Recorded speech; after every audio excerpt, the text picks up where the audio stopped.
কারীমের পক্ষ থেকে যে বিশেষ হিদায়াত প্রাপ্ত হয়েছিলেন, ওই হিদায়াতের উপর তারা শাহসওয়ার ছিলেন এবং তারা পরকালে সফল নিশ্চিত। সুবহানাল্লাহ বলেন।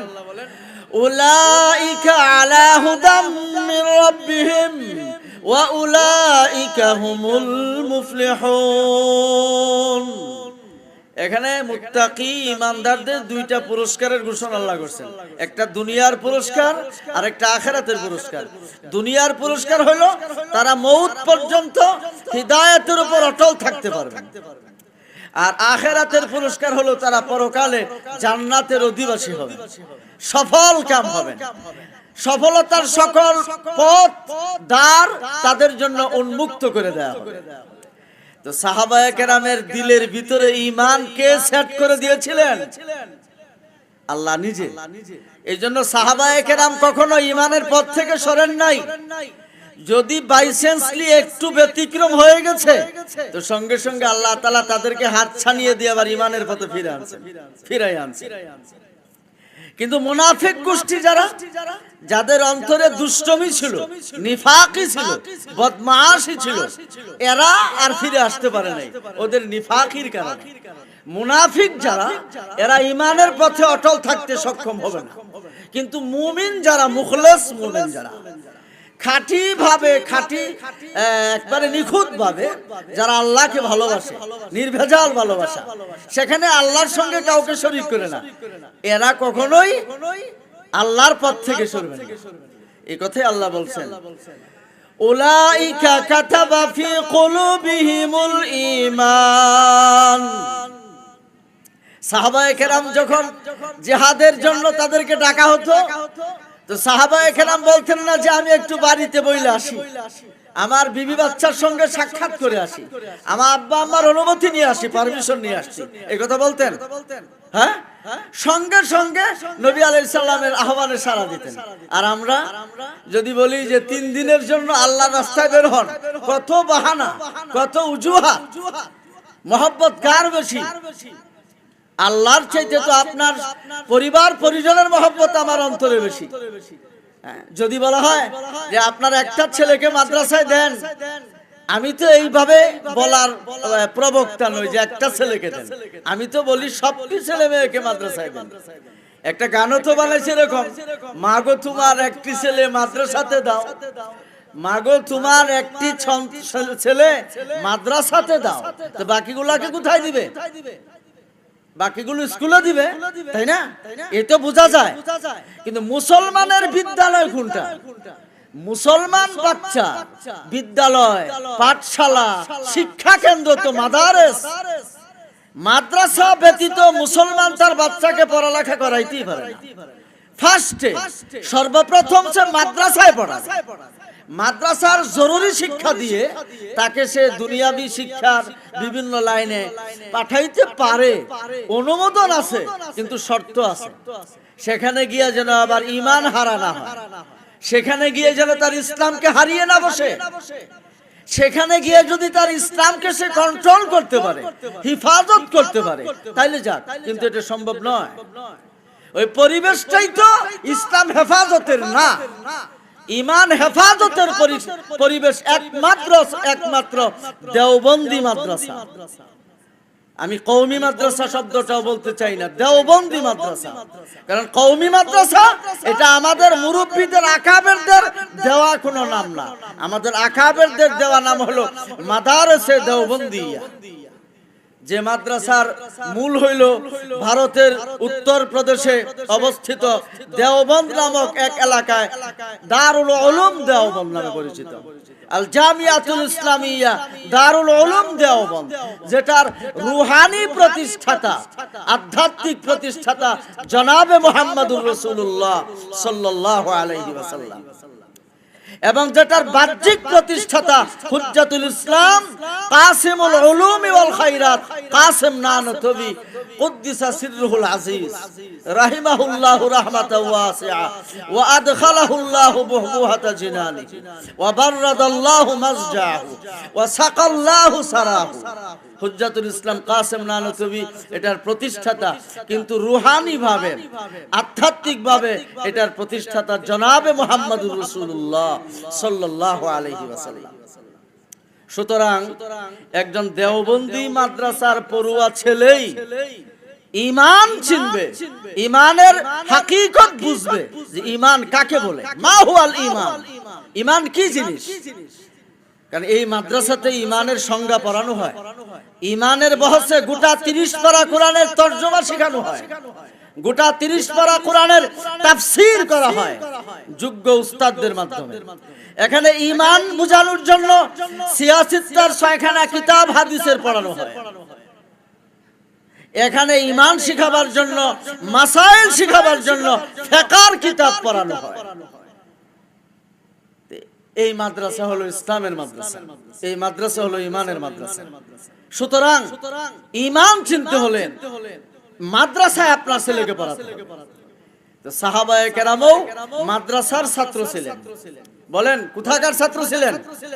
সাহাবায়ে কেরাম তো আলেম ছিলেন, ঠিক না? কিন্তু আমরা তো তাদেরকে উলামা বলি না, কি বলি? সাহাবায়ে কেরাম। কেন বলি? তারা নবীর সান্নিধ্য পেয়েছিলেন, তারা নবীকে দেখেছেন ঈমানের সাথে এবং ঈমান নিয়ে মারা গেছেন।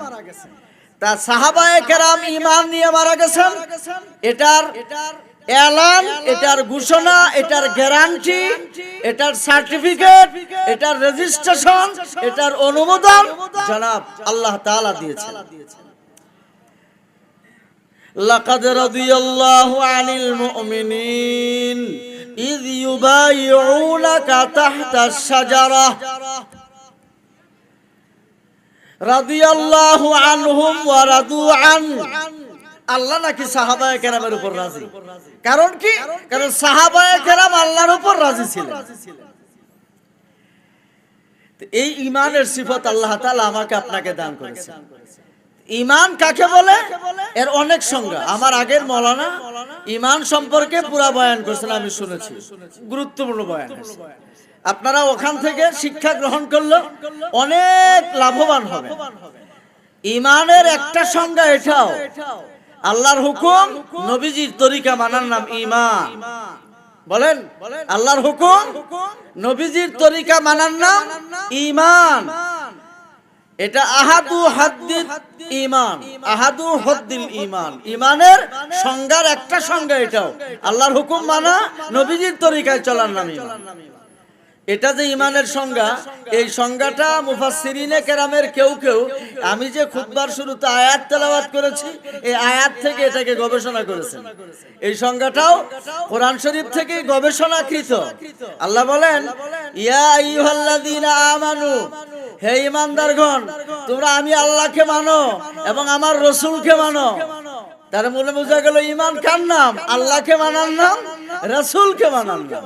আল্লাহকে মানা মানে আল্লাহর কোরআনের আইন অনুযায়ী চলা, রাসূলকে মানা মানে রাসূলের সুন্নাত তরিকায় চলা।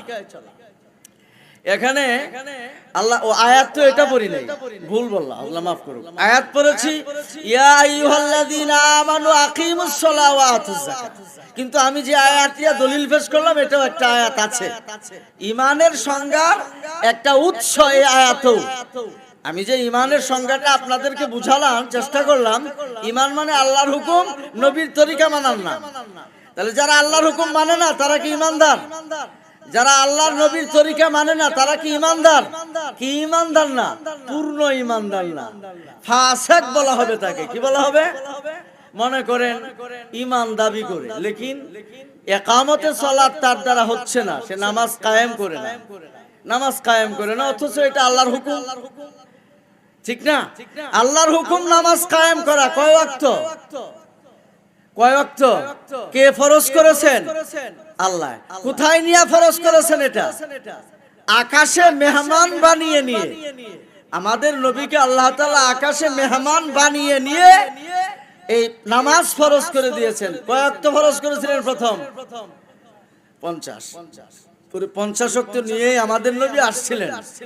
নবীজি নিজে বলেন, আমি যখন মুসা আলাইহিস সালামের পার্শ্ব দিয়ে গমন করলাম আসার সময়, তখন মুসা আলাইহিস সালাম আমাকে জিজ্ঞাসা করলেন, ওয়ামা ফারাজা আলাইকা রাব্বুকা, তোমার আল্লাহ তোমার রব তোমার উপর কি ফরজ করলেন? ওয়ামা আতাকা রাব্বুকা, কোন riwayate আছে তোমাকে তোমার রব দাওয়াত করে নিলেন, দাওয়াতের পরে তোমাকে তোমার রব হাদিয়া হিসেবে কি দিলেন, উপঢৌকন কি দিয়েছেন? তো আল্লাহর নবী বললেন, ফারাদা আলাইয়া 50 সালাতান, আমার রব আমার উপর 50 ওয়াক্ত নামাজ ফরজ করেছেন। সুবহানাল্লাহ বলেন। কয়েকত তো মুসা কালিমুল্লাহ একটু অবাক হয়ে গেলেন, কারণ উনি তো আরো খুব বনি ইসরাইলের নবী, তো বনি ইসরাইল তো আরো শক্তিশালী, এরা তো আরো কর্মঠ, উম্মতে মুহাম্মাদিয়ার তুলনায় এরা খুব শক্তিশালী। মুসা আলাইহিস সালাম বললেন, রাজি রাব্বাক সালহু তাখফীফ, তুমি তোমার রবের কাছে আবার যাও, গিয়ে তার কাছে গিয়ে আরো সহজ করার দরখাস্ত করো, তোমার রবের কাছে সহজ করে। ফারাজাতু রাব্বি, আমি আমার রবের কাছে গেলাম,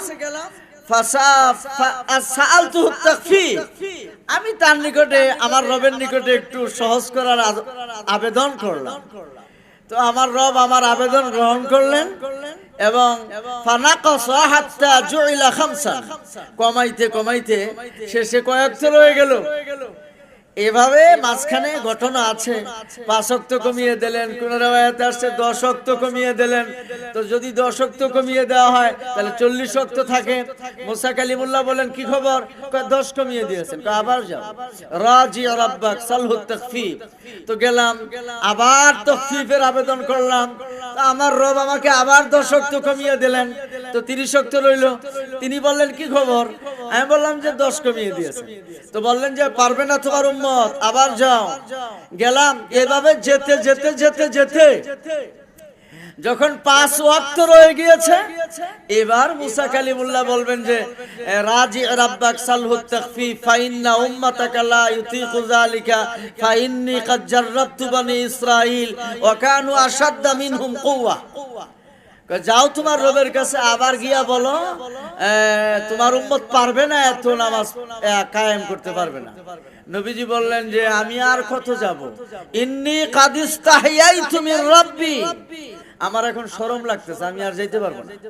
এখন যদি আবার যাই তাহলে তো একবারে 5 ওয়াক্ত রেখে দিবেন, তাহলে আমও গেল সালাও, একবারে খালি হাতে খালি উপহারে হাদিয়া আমার উম্মতের কাছে আমাকে ফিরে আসতে। এই টাইমে গায়েব থেকে নেদা আসলো, আওয়াজ, ওয়ানুদিয়া মা ইউবাদদালুল কাওলু লাদাইয়া ওয়া মা আনা বিযাল্লামিল লিল আবিদ সুম্মা নুদিয়া ইয়া মুহাম্মাদ ইন্নাহু লা ইউবাদদালুল কাওলু লাদাইয়া ওয়া মা আনা বিযাল্লামিল লিল আবিদ। মুহাম্মদ, সিদ্ধান্ত আমার যেটা ওটাই হবে, ওটাই থাকবে, সিদ্ধান্ত চূড়ান্ত। আমি আল্লাহর সিদ্ধান্তে কোনো পরিবর্তন নাই। তোমার উম্মত দৈনন্দিন আমালান কার্যত পালন করবে 5 ওয়াক্ত, লেকিন সওয়াব পাবে 50 ওয়াক্ত। আল্লামা সুয়ুতি রাহমাতুল্লাহি আলাইহি, বিখ্যাত মুফাসসিরে কুরআন আল্লামা সুয়ুতি, এবং বিখ্যাত আরবি আবিধানিক ব্যক্তিত্ব, অভিধান রচনাও করছেন উনি, আল্লামা সুয়ুতি। তাফসীরের কিতাব আছে ওনার একাধিক, তাফসীরে ইতকান একটা কিতাব আছে, জালালাইনও আছে। সেখানে উনি লাদাইয়া মা ইউবাদদালুল কাওলু লাদাইয়া, এই যে লাদাইয়া মানে আমার নিকটে, কওল মানে সিদ্ধান্ত, এর কোনো পরিবর্তন নাই। ইশারা হলো হুকুমের পরিবর্তন এটা বান্দার দিক বিবেচনায়, তার প্রেক্ষিতে, কিন্তু আমার দিক বিবেচনায় সিদ্ধান্ত যেটা ওটাই, এটা আমার আগের থেকে সিদ্ধান্ত। আমি তোমার উম্মতকে কাজ করাবো কম, কিন্তু ময়না দিব বেশি। বলেন, কাজ করাবো কম, ময়না দিব। এটার একটা চমৎকার riwayat বুখারী শরীফে আছে, উতিয়া আহলুত তাওরাতিত তাওরাতা, তৌরাত ওয়ালাদেরকে তৌরাত দিলেন আল্লাহ, এবং তাদেরকে হুকুম করলেন যে তোমরা এই সকাল থেকে জাওয়ালের শামস সূর্য পশ্চিম আকাশে ঢলা পর্যন্ত কাজ করো। তোমরা শ্রমিক গোষ্ঠী, তারা কাজ করলো, এই দীর্ঘ সময় কাজ করলো। ফাউতু কিরাতান কিরাতান, বিনিময়ে তাদেরকে পুরস্কার দেওয়া হলো 1 কিরাত সওয়াব। 1 কিরাত এটা একটা পরিমাপ আহলে আরবের নিকট, আরববাসীদের নিকট। নাসারাদের ইনজিল ওয়ালাদেরকে ইনজিল দেওয়া হলো এবং তাদেরকে বলা হলো তোমরা জোহরের পর থেকে আসর পর্যন্ত খাটো। তারা খাটলো, তাদেরকে পারিশ্রমিক দেওয়া হলো 1 কিরাত। সুম্মা উতিনাল কুরআন, এরপর আমাকে নবীজি বলেন আমাকে দেওয়া হলো কুরআন এবং হুকুম করা হলো আসরের পর থেকে নিয়ে সূর্য অস্তমিত হওয়া পর্যন্ত খাটো কাজ করো। আগের 2 টাইমের মোকাবেলায় তুলনায় আসরের পরের থেকে মাগরিব পর্যন্ত সময়ের পরিমাণ কম না বেশি? কম না বেশি? কম। কিন্তু সওয়াব দেওয়া হলো 2 কিরাত, ডাবল। এখন ফাকাল আহলুল কিতাবাইনি ইয়া রাব্বানা নাহনু আকসারু আমালান ওয়া আকাল্লু জাযাআন, হে আমাদের রব আমরা কাজ করলাম বেশি কিন্তু ময়না পাইলাম কম, আর তারা কাজ করলো কম ময়না পাইলো বেশি। ঘটনা হুজুর বললেন ওয়াযালিকা ফাদলুল্লাহ ইউতিহি মান ইয়াশা, এটা কার দয়া? কাজ কম করায়া ময়না বেশি দিবেন, এটা আল্লাহর দয়া, এটা আল্লাহ যাকে চান তাকে দিবেন। তাহলে আপনারা কেমন স্পেশাল উম্মত যে আপনারা খাটবেন কম কিন্তু পুরস্কার পাবেন কি বেশি।